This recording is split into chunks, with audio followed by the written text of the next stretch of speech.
perhaps we start by sort of taking you back to your childhood to find out if you were destined to mix with the kind of people that you eventually, lords, dukes, queens, princes. Well, where were you born? No, I don't think it could have been more unusual, because I was a very poverty-stricken child, seventh son of a steelworker up in Durham. In Durham. I'm born in Sunderland and County Durham, and then at the age of about 3 we moved to Hull, 3.5, with my father's work in the steel industry. And then that found me at the beginning of the war. I was a perfect little... one of my early recollections, we had a street gang, as we had in those days. And I was the younger one, so I was police lookout at the cemeteries on a Saturday morning, where we used to watch... I used to watch for the policemen coming down while the others nipped over to get a clean jam jar off the graves, because everybody was very poor in the 30s. Yeah. And in the recession just before the war. Yeah. And... if we could get a clean jam jar, we could get into the Flea Pit Cinema on a Saturday afternoon to watch the matinee. So I hope the Almighty forgive us, but we used to we had no jam at home because we couldn't afford jam. No, quite so. So you had to get somebody else's jars. Well, the cemeteries they couldn't afford beautiful vases in those days, so everybody used jam jars.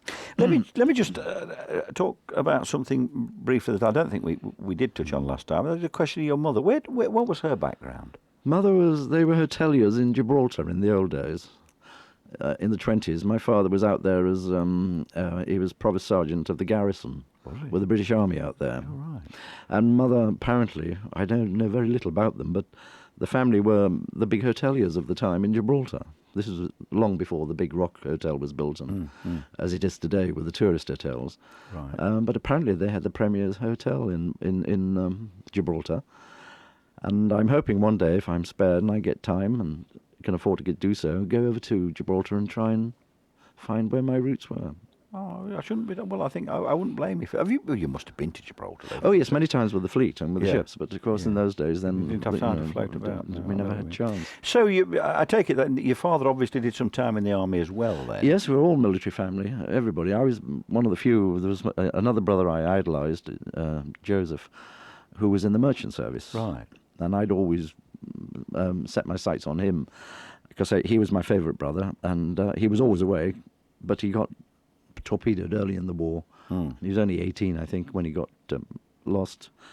But I had this affinity with him, and I always wanted to go in the Navy. Did you? So I ended up in the Royal Navy because we were through conscription after the war. I was going to say, how did you... I mean, you were subject to national service? Well, yes, because we still had conscription after the war. In fact, long after the war. And I'd finished my evacuation, finished my schooling in Hull, went back to the country and got a job in the private service. Let's just get to, before we get too far down that road. You were evacuated. Yes, that was quite a thing. Yes. And you were taken in, I think, were you by the local priest? By the local vicar. The local vicar, yeah, his duty was, as they were in those days, the priests, the vicars were the lords of the manor sort of thing. But his duty was really he was appointed evacuation officer, distribution officer, right, and was to get rid of all the children. And I apparently ended up as the last one, and nobody apparently wanted me. So what? He took you in, and then we were carted around farmyards and things. I was traumatized so much with that day. I was only 6.5, right, just before the war. Yeah, and I have a very clear recollection of every second of that day. And we ended up I ended up at 1 or 2 in the morning being dragged around these farmyards and cottages to see if they could put me anywhere. Right. And nobody would take me, so he got so fed up in the end, he said, well, you can jolly well come home with me to the vicarage tonight and we'll sort you out tomorrow. Right. And the next few days went on and he still couldn't sort me out anywhere, so he said, well, you just jolly well have to stay here. So I stayed there, and I was there for the duration. And not only for the duration, but I was there long after the war. How many of your brothers and sisters, if any, were in the same area? Were they? None. None. There were only 2 of us evacuated. Right. 2 other elder brothers were evacuated with me, but we went by school, so they were sadly sent to another part of Yorkshire. So I hardly saw them at all. I do know that it was at about this time, I think, that for the only time in your life you admit to having fallen in love. I desperately fell in love at Napton Hall when I was a boy, at 14, the age of 14. Yeah. I was given this job because I wanted to get back to the country. Right. So my father, and I pleaded with my father to let me go back to the country, and he arranged with the vicar, Mr. Dorr, who had more or less been my guardian. Yeah. And he said he would take me back if he could find me a job. And in those days, the jobs were very hard to find after the war. Yes. Yorkshire was a very remote agricultural country.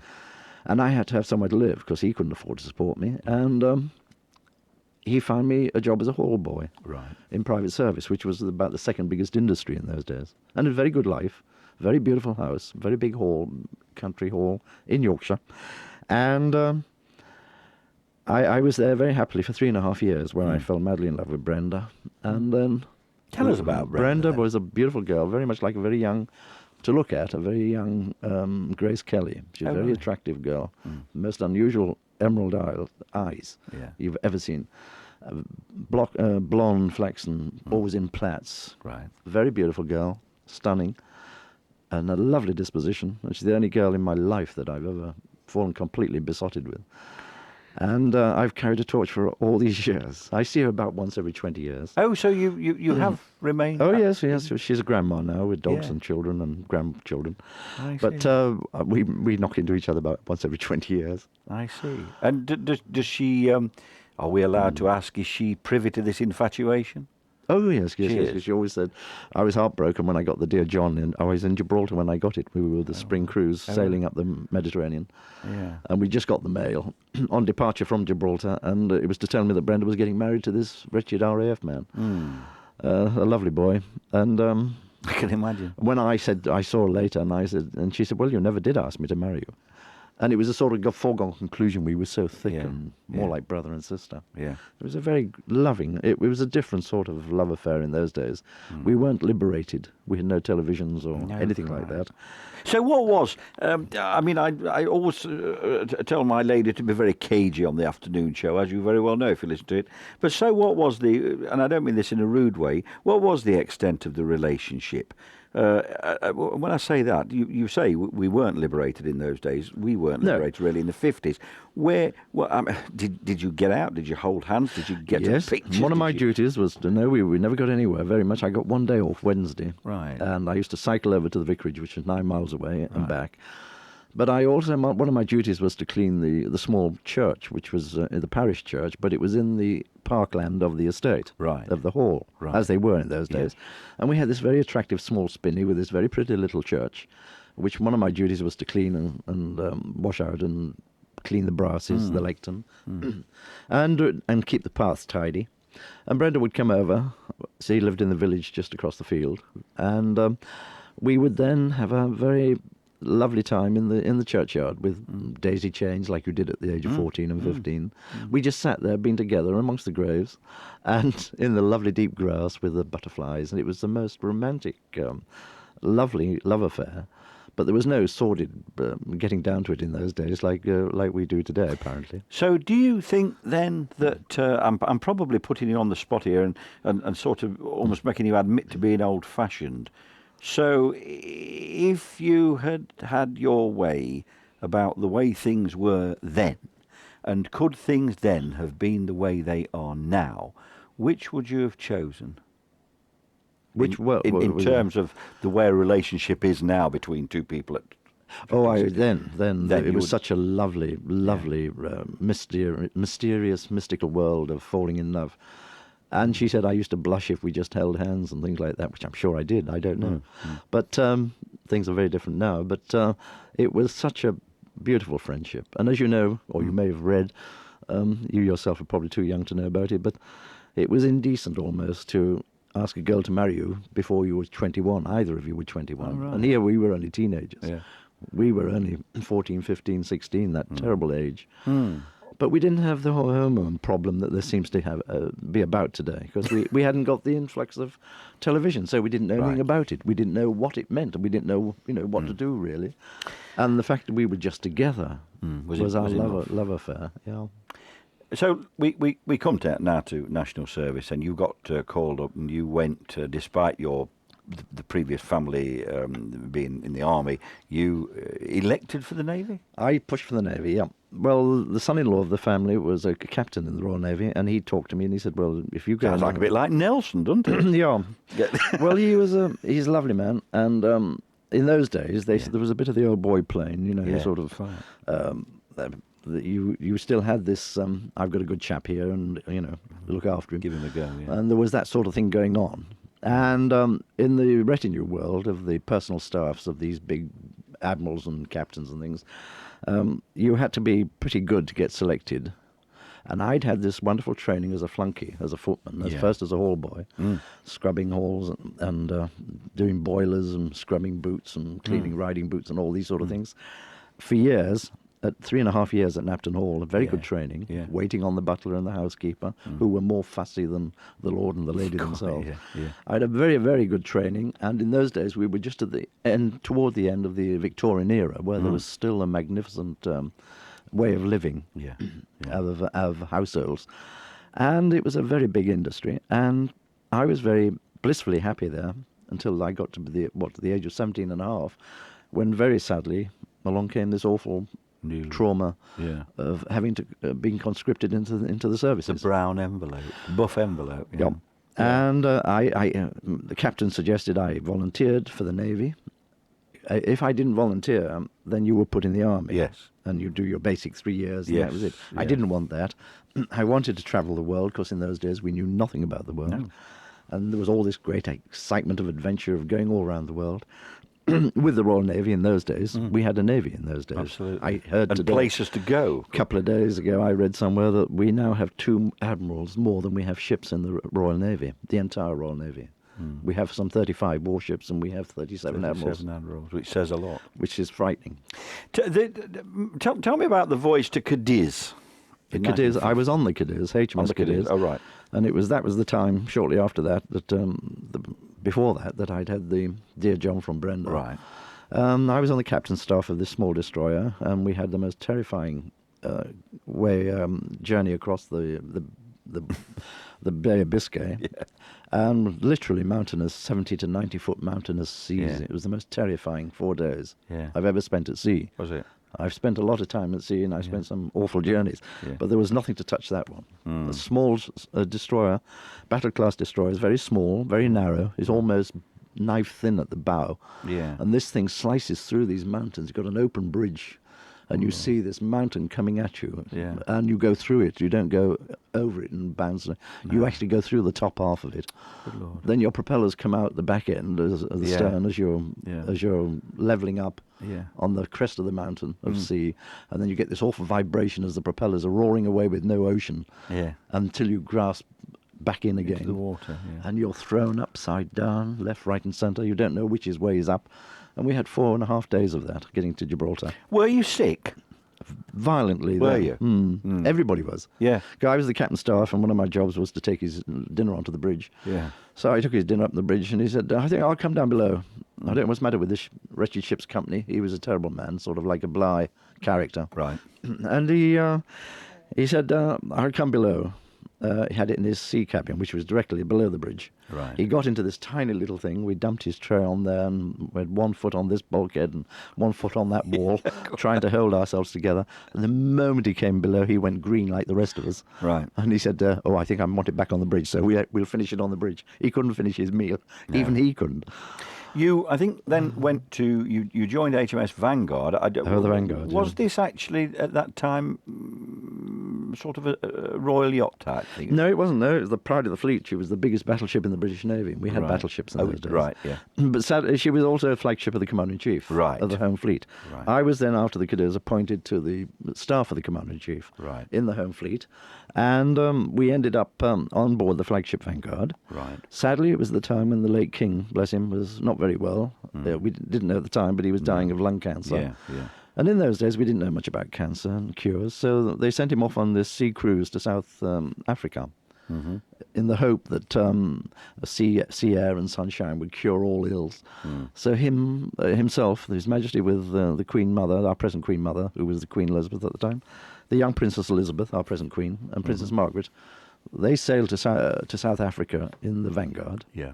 which had been beautifully fitted out. We were kicked out of the Admiral's quarters, and they were transformed into a sort of mini royal yacht, whereas you had steel bulkheads. The dockyard had put in very pretty teak carved walls, bulkheads, taken away the steel ladders. Instead of rung steel ladders, you had beautiful carved oak staircase, and it was magnificent. Right. So when the dear King and Queen came back, and shortly afterwards the late poor King died, we transferred the flag back from the aircraft carrier Indomitable, where we'd been temporarily, back to the Vanguard. Right. And she became back as flagship of the Home Fleet. Right. And it was there that we were lumbered with preparing for the great Coronation Fleet Review, which was the most wonderful naval spectacle ever held, I think. Yeah. Some 360 ships, all in columns, all of Spithead between the Isle of Wight and Portsmouth. Yeah. And you had this huge, wonderful gathering of ships which the young Queen and Prince Philip were to inspect for the Coronation Fleet Review. 360 warships. Battleship Vanguard right at the head of the line. We were at the head of a column of battleships. There were columns of destroyers, columns of aircraft carriers, columns of frigates, minesweepers, submarines. There were great big merchantmen all the way around the outer rings. The whole world, naval and maritime world, was represented. Yeah. And on the Vanguard, it was our job to produce a banquet, the state banquet, for 360 captains with their sovereign. Good Lord. The only time in naval history ever that so many naval commanders and captains have sat with their sovereign aboard a flagship. How long did that take to put together? It took us, about 3 months we were preparing. And it was quite an enormous event.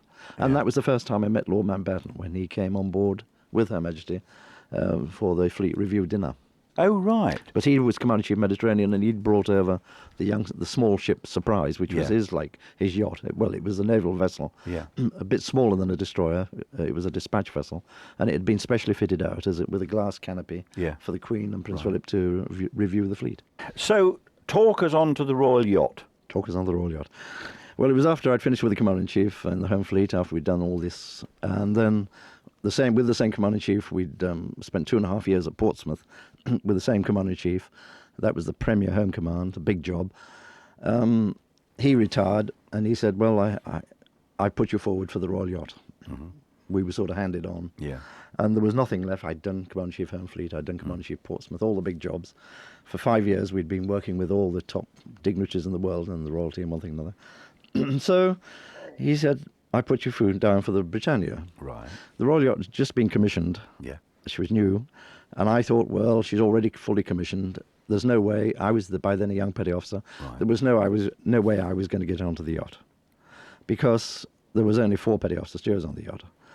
And once you're on there, you are on for life. Right. Or for your career. Mm-hmm.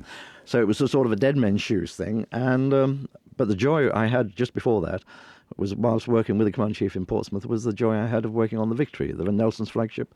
Right. I had a wonderful 2.5 years where we received all the dignitaries of the world in Nelson's day cabin, in the great day cabin. I was on that a fortnight ago today. Where the Battle of Trafalgar was fought. Were you really? Yeah, yeah. Well, did you get through Nelson's day cabin? No, because you must have done. I got it, but I mean, you can't get into it because of I mean, not like you. I'm just no, but you were allowed to. You saw it. Oh, you saw it, and you saw his cot dangling. Of course, and you saw the big table. Of course, that's where we did it all. That was a wonderful experience. Fantastic. Next time I go down there, you'll have to come with me, so I'd love to. I can get over them ropes. You can take me in. Well, you can imagine running a banquet on it with. Like we had to do with VIP dignitaries, and they were VVIPs because we didn't take anybody on the Victory. No. It was only the likes of the Russian leaders when they first came over, Bulganin and Khrushchev, when they were the first Russian leaders ever to come to the West. Right.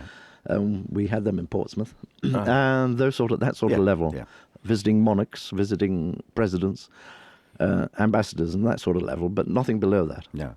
No. Ordinary sort of riffraff didn't get on it at all. But you did, which is probably why I didn't get past the wires again.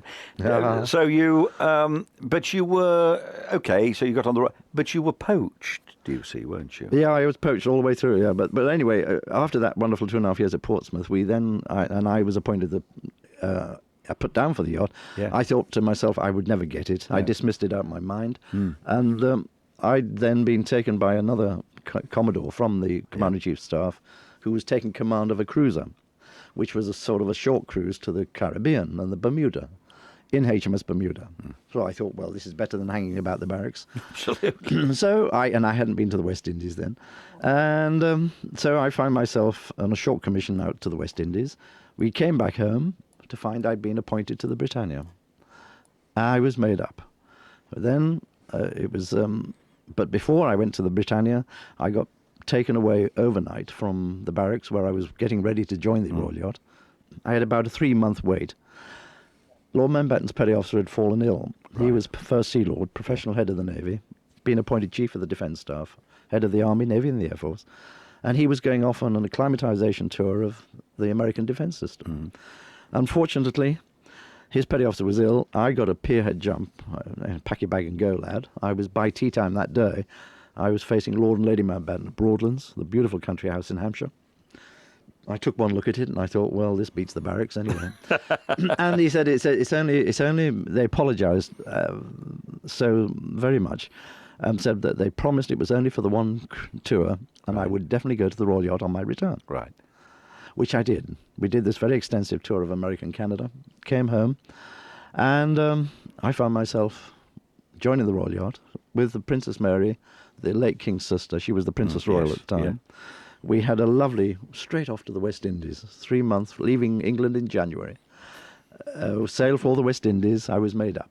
I keep romancing about the West Indies because, having been all around the world, I find that the West Indies are, to me, the most agreeable, one of the most lovely parts of the world. Never been. Well, you haven't lived. When you say you were made up... I was made up. Was it a chief petty officer, did you? I was promoted to petty officer. Right. Now, just tell me where petty officer stands in the... You're about a sergeant rank in the Royal Navy, in the Army. So, about a sergeant rank in the Army? Yeah. Right, okay, right. And then, of course, later I became chief petty officer, which took you up to RSM, WO, RSM rank, the top rank in the lower deck. Right. We now have fleet chief petty officers. Right. In fact, I was going to be the very first fleet chief petty officer. It was just been reinstated. Oh, right. And Lord Mountbatten promised me, he said, we're going to bring the fleet chief back. And he said, you're going to be the first fleet chief. Oh, right. But sadly, it didn't happen. So Broadlands, then? Broadlands, the most beautiful house in the world. I mean, the responsibilities in that must have been incredible. What did you have to do? Well, I was Lord Mountbatten's personal petty officer, so I was with him. Yeah. We were at Broadlands very little. There were just the odd mad weekends, the odd periods here, the odd nights there. Mm-hmm. But what did you do for him? Well, for him, I had to do every possible thing. Yeah. I had all his entire wardrobe. I had all his entire office. I had all his entire belongings. Yeah. Everything that he possessed, I had the responsibility for. And 90% of our time was travelling the world. Right. In the military world. So you got to have the right things at the right... The right thing at the right time. All the time. A world tour, we would do world tours in 3 weeks. 28 countries. You would go from leaving England on a cold October night in thick blue naval uniform. The next day you'd be in Africa, sweltering in tropical uniform. The next day you'd be in Borneo in khaki green. The next day you'd be up in Singapore, back into white bush. The next day you'd be over in Hong Kong, being received by the Governor Generals with full white ceremonials. The next day you'd be in the Philippines at the bombing of Vietnam, Guam, as it was going on in those days. Guam, yeah. Back into khaki green bush jungle rig. The next day you'd be down in Malaya. The next day you'd be in Borneo. So at the rank that you held, did you have well, best word to call them minions? Yes, I was the head of the retinue. See, I was a senior rank. Yeah. So I had minions, but not on the tours with us so much. Right. Probably one, but that's all. We had the households. But you see, what happened was in Lady Louis's day, she maintained half of her staff, civilian staff, and she paid for her staff. Right. And she was a very wealthy woman. But when she died, Lord Louis was very badly hit with death duties. Right. And he was then appointed Chief of the Defence Staff, so he was entitled to a full naval complement. And that's when I came in. That's when I got poached from the Royal Yacht. Right. You, I think in actual fact, if I remember rightly... When Lady Mountbatten died, 1960. That must have thrown an incredible amount of excess work, certainly in the short term, on you. Surely. Well, I was happily in the Royal Yacht at the time, and we were coming back from this very exciting tour we'd done with the Princess Royal. We'd had a lovely 3 or 4 months out in the West Indies. We were sailing home, and the Admiral called me in, and he said, "Well, Petty Officer, you've got to go home. You've got to go back to Lord Mountbatten." when we returned to Portsmouth. Yeah. You've got to leave the yacht. So what did you find then Furious. when you got there? Well, of course, then I had to plunge. I knew I had already had this 3-month tour of America with him. Yeah. And I thought, thank God, I couldn't live like that when I got away. And I knew what was ahead of me, but I didn't realise quite what was ahead of me. First, I was sad that I was losing the excitement of the yacht. Right. The excitement of the yacht was that I was going to be travelling the world. But in the first 3 months with Lord Mountbatten, I did more travelling in the first 3 months I think the Royal Yacht did in its almost 40 years. And we got to the most dramatic places in the world, which the yacht would never get to. Right. Now, you obviously resented leaving it at first. How long did it take you, if it did, how long did it take you to decide, okay, you were happy where you'd got to, with Mountbatten? Well, with the Navy, of course, you went where you were put anyway. I know. You had no choice. But I mean, my whole life had been designated. No way ever was I in a position to say, oh, I'd love to do this and do it. No, quite. I was told where to go. I was evacuated, taken from school, at school, taken away. Yeah. That was it. I was sent back to Hull. I didn't want to go back. I was sent here. I was sent But back. you did, I mean, you grew to enjoy that time with Mountbatten very much, didn't you? Oh, I wouldn't have missed it for the world. And I was just wondering how long it took you to get from the resentment of having to leave the Royal Yacht to realising that... Well, I'd done that by the time we sailed across the Atlantic and got back to England. By the time I'd resigned myself to the fact, well, there's nothing I can do about it. No. I was heartbroken, as I said, because I wasn't fully aware at the time exactly what was involved with Lord Mountbatten. No. But my goodness, what a life. What a life. I have a mention here of the Fairbanks case. The Fairbanks case, yes. Yeah, tell me. Well, Douglas Fairbanks, Lord Mountbatten had a great affinity with Hollywood because from his honeymoon, his father, Douglas Fairbanks, his father, the Fairbanks Senior, as you know, was married to Mary Pickford, the great starlet of the century. And Charlie Chaplin. The film world, Hollywood, was just starting. Yes. When they married in 1922, they had this honeymoon in Hollywood. I had nothing to do with that then, of course. I wasn't even born. No. But from that date, he had a special affinity with Hollywood. Right.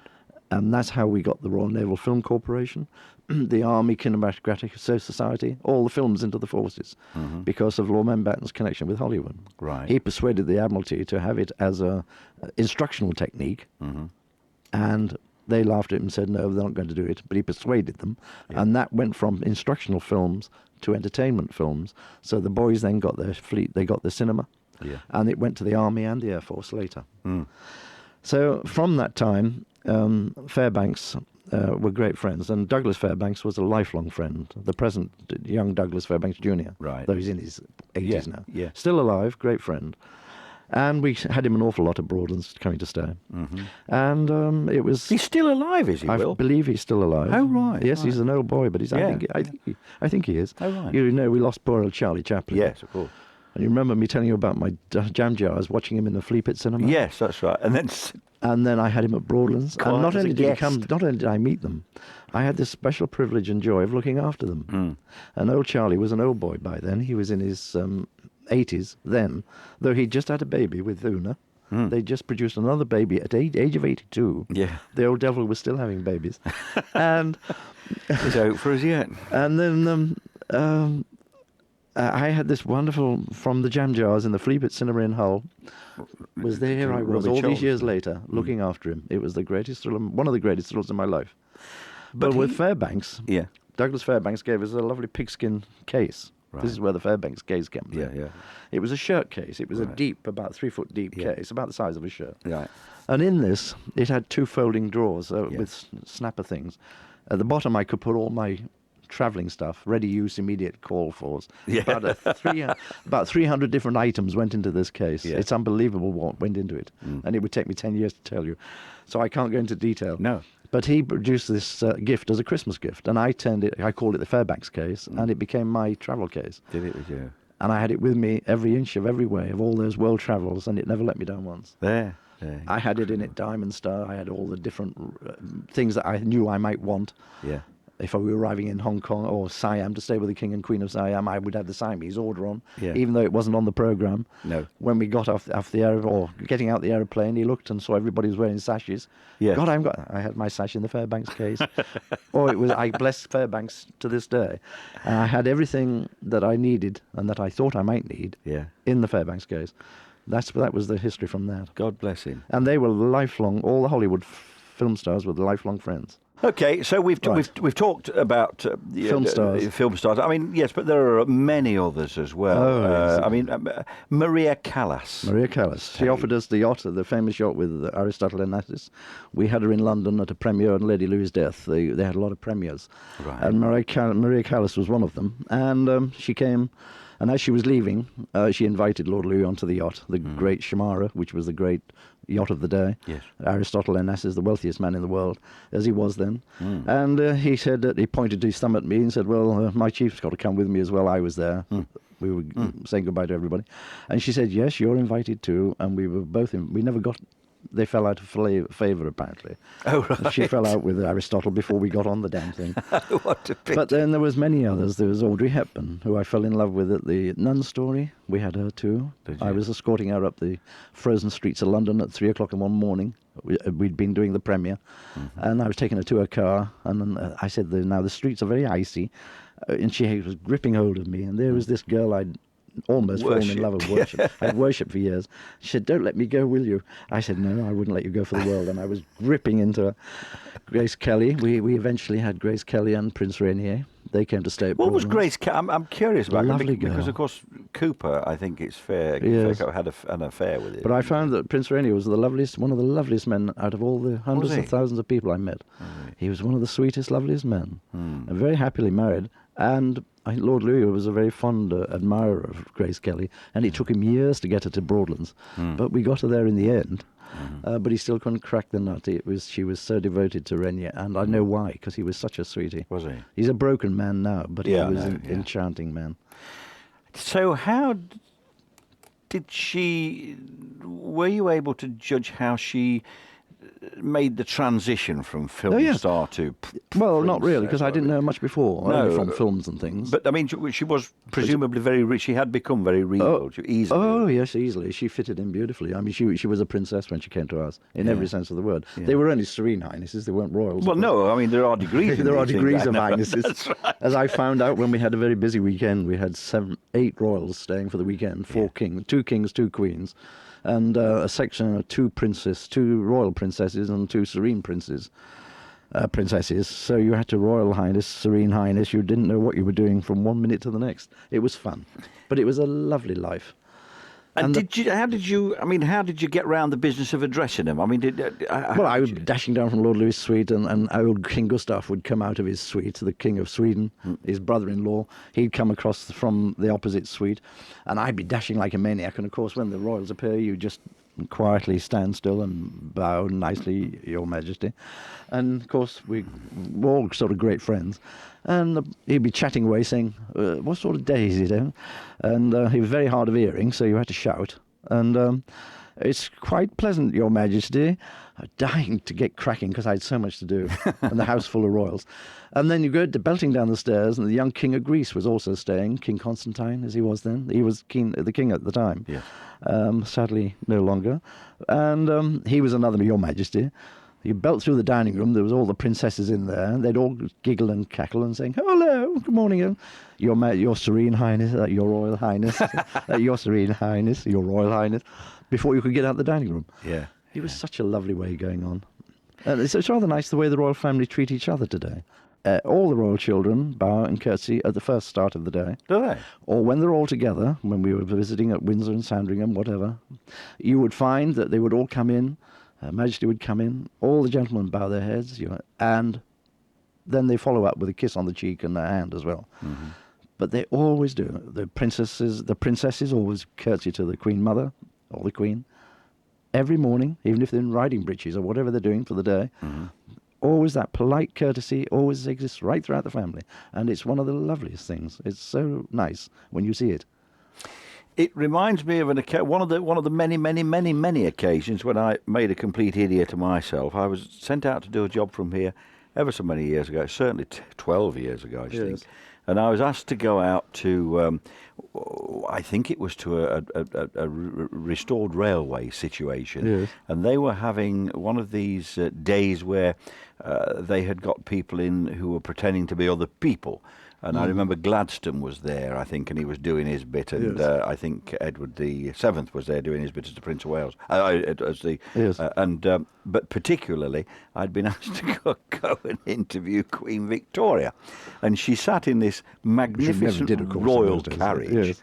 and I went in, Yes. and she sat there looking at me quite implacably, all dressed to the part, yes. and I bowed. You bowed.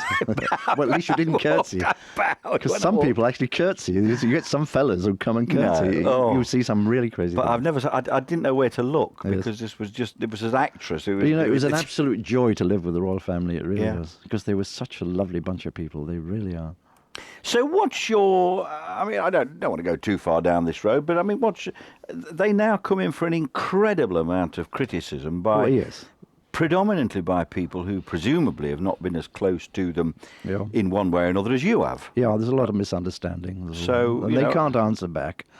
And Why don't they answer? Well, back? it's because this is it. The mystique. They're trying to maintain the mystique of monarchy, and of course. But they're not doing themselves any good by doing it, They're are not, sadly, no. But this is just one of the things that the times have changed, and they're changing with the times in a sense. But of course, you can't change overnight everything.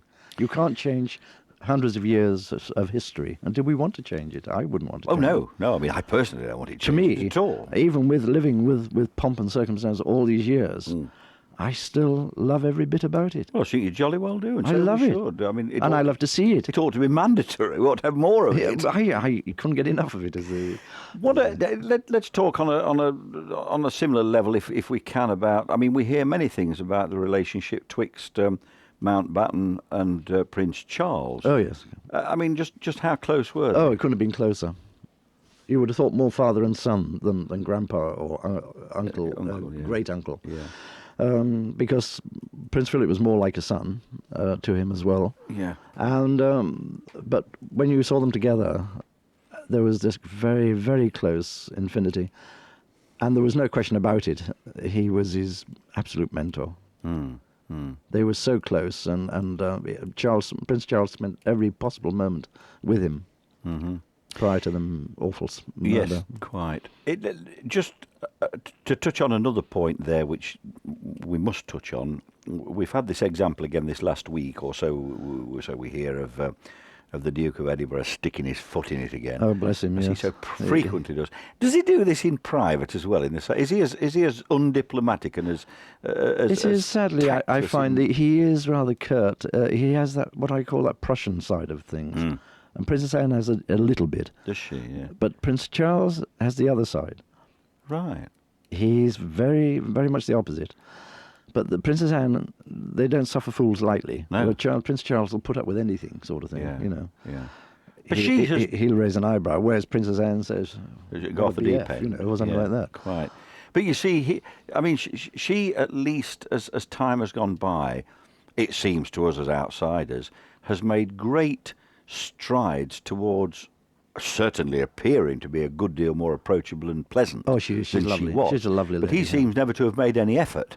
If you know what I mean, he's never tried to. You know, he's just as the Duke of Edinburgh. Oh, the Duke of Edinburgh. No, he doesn't suffer fools lightly. No. But he's very practical, and people misunderstand him. But he's a very, very likable lad when you get to know him. Is he? I found him enchanting, and we had a lot of fun at Broadland. And people say they had no time for the children. All the times I stayed with them here, there, Sandringham, Balmoral, or wherever, you would always see him playing with the young princes. Right. In fact, he nearly knocked my head off with a plastic skittle. He was belting skittles down the alleyway at young Prince Andrew and Prince Edward. And they always spent time together as much as they could. They were a very, very happy, close family. And it was just very sad that the boys got mixed up with these young girls and everything went haywire. But you see there, I think, and I always maintain, the whole basic problem was there was no guidance. When we lost Lord Louis, we lost everything. You reckon it was as He was simple the as that? grandfather of the family. He was the only one. And you see, in that royal house, there is nobody to tell anybody how to do things. Princess Diana's problem, the Princess of Wales, by being Princess of Wales, she became more senior than Princess Anne. Right. So even Princess Anne couldn't very well say to her, you know, you're not doing this right, girl, or something like that. She had to sort of kowtow to the Princess of Wales because she was more senior. And there was nobody in the senior hierarchy, like grandfather figure. If Lord Louis had been there, none of this would have ever happened. I can promise you that. Do you imply by that that if Lord Mountbatten had been alive at the time, are you saying in fact that the marriage wouldn't have taken Oh, place? I think the marriage might well have taken place. But it would have worked. It would have worked, and it would still be working very well to this day.